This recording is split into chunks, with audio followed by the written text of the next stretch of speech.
नमस्कार किसान भाइयों, आज के इस वीडियो में आपका स्वागत है। तो दोस्तों, जैविक खेती करने का हर एक किसान का सपना होता है, लेकिन ये सपना हर एक किसान का कंप्लीट नहीं हो पाता है क्योंकि उसको जैविक खेती के बारे में परिपूर्ण जानकारी नहीं होती है।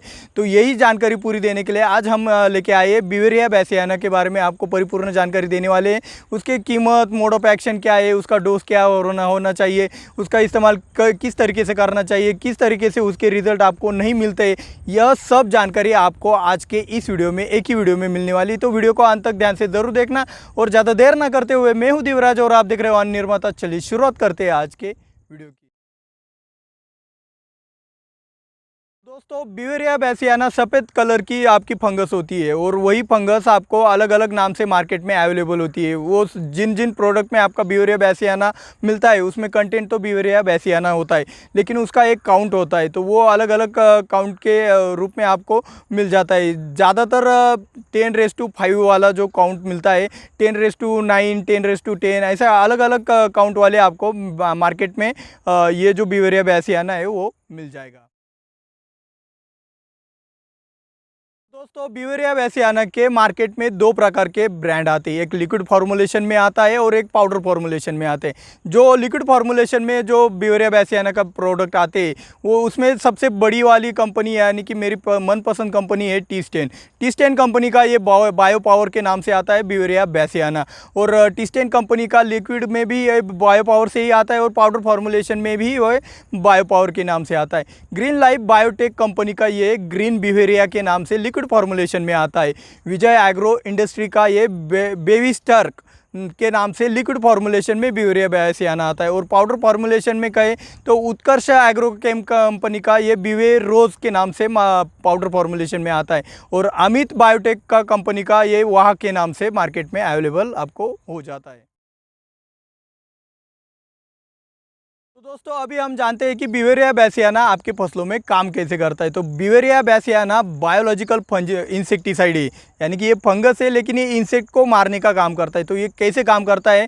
जब बिवेरिया बैसियाना आप अपनी फसलों के ऊपर छिड़काव करते हो तो वो फसलों के ऊपर छिड़काव करने के बाद आपके फसल पर कोई कीटक आ जाए और वो बिवेरिया बैसियाना के फंगस के कांटेक्ट में आ जाए, तो ये परजीवी जो होती है आपकी बिवेरिया बैसियाना जो फंगस है वो परजीवी होती है। वो खुद का खाना खुद नहीं बना सकती, वो खाने के लिए दूसरे के ऊपर डिपेंड रहती है, ज़्यादातर कीटकों के ऊपर। तो वो जो कीटक उसके संपर्क में आती है, ये उसको चिपक जाती है और चिपकने के बाद वो उसके बॉडी के ऊपर, उसके शरीर के ऊपर डेवलप होने लगती है। और उसके शरीर के ऊपर डेवलप होते होते वो कुछ हिस्सा उसका अंदर भी जाता है, बॉडी के अंदर भी वो एंटर कर जाती है और अंदर से और बाहर से इंसेक्ट को कमज़ोर बना के उसको पैरालाइज करके वो कीटकों को बहुत ही आसानी से मार देती है। यानी कि ये कीटकों को एक पैरालाइज करने का एक सिस्टम भी बोल सकते हो, एक कीटकों का एक डिसीज़ भी कह सकते हो। तो इसकी वजह से ही वो आपके इंसेक्ट बड़ी आसानी से बिवेरिया बैसियाना से मर जाते हैं। तो आप देखते हो भाई, जो कीटक बिवेरिया बैसियाना से मरता है उसके बॉडी के ऊपर वो सफ़ेद वाली जो फंगस दिखाई देती है, तो वो होती है आपकी बिवेरिया बैसियाना। दोस्तों, बिवेरिया बैसियाना ज़्यादा ठंड में भी ज़्यादा डेवलप नहीं होती और ज़्यादा टेम्परेचर में भी डेवलप नहीं होती। लगभग 15 डिग्री सेल्सियस से लेकर 25 डिग्री सेल्सियस तक इसका मल्टीप्लिकेशन बहुत ही अच्छी तरीके से हो जाता है। मॉइस्चर की बात करें तो ज़्यादा नमी होनी चाहिए हवा में भी। तो लगभग मेरे हिसाब से एक 40% के ऊपर अगर आपके हवा में नमी होगी तो इसका ज़िंदा रहना आपके हवा में बहुत ही आसान हो जाता है। बैसियाना एरोबिक है या फिर एनारोबिक है? एरोबिक का अर्थ पहले समझ लेते हैं। एरोबिक यानी कि जिस फंगस को, जिस बैक्टीरिया को जीने के लिए हवा की ज़रूरत होती है उसे कहते हैं एरोबिक। और जिस फंगस को या फिर बैक्टीरिया को जीने के लिए, उसका मल्टीप्लिकेशन करने के लिए हवा की ज़रूरत नहीं होती उसे कहते हैं एनारोबिक। तो बिवेरिया बैसियाना को जीने के लिए हवा की ज़रूरत नहीं है, इसलिए इसे बिवेरिया बैसियाना को हम एनारोबिक भी कहते हैं। तो बिवेरिया बैसियाना का अगर आप स्प्रेइंग करना चाहते हो तो उसका स्प्रेइंग करते वक्त अगर उसका कॉम्बिनेशन आप गुड़ के साथ, ग्लूकॉन डी के साथ, मिल्क के साथ, अगर छाछ के साथ करते हो, दूध के साथ या फिर छाछ के साथ, तो बहुत ही बढ़िया रिजल्ट आती है। आप ज़मीन के माध्यम से भी देना चाहते हो बिवेरिया बैसियाना, तो उसका भी इस्तेमाल आप गुड़, ग्लूकॉन डी, मिल्क यानी कि आपका दूध और छाछ के साथ आप उसका इस्तेमाल बेझिझक करते हो तो आपके रिज़ल्ट और भी ज़्यादा बढ़ जाएंगे। तो दोस्तों, बिवेरिया बैसियाना जिन जिन कीटकों के ऊपर काम करता है उनकी अभी आप स्क्रीन के ऊपर इमेज देख रहे हो। तो भाई ये एफिड्स के ऊपर बहुत ही बढ़िया काम करता है।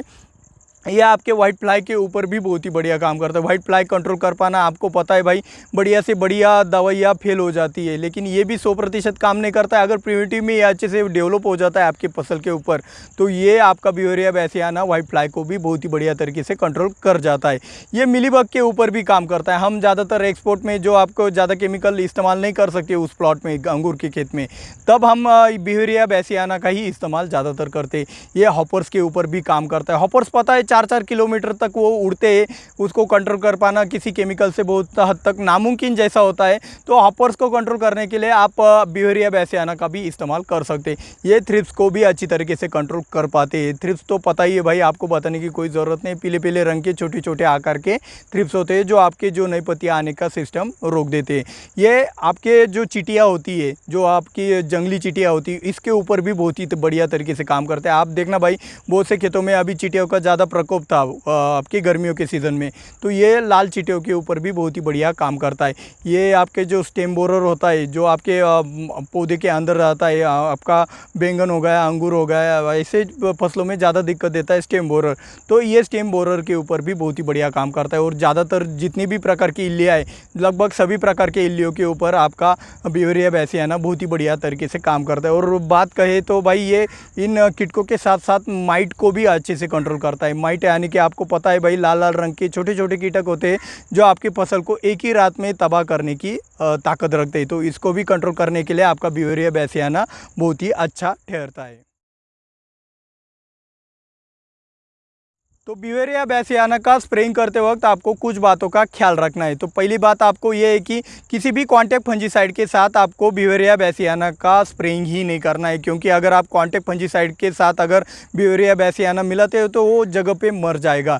तो पहली बात तो कॉन्टैक्ट फंजीसाइड के साथ इस्तेमाल नहीं करना है।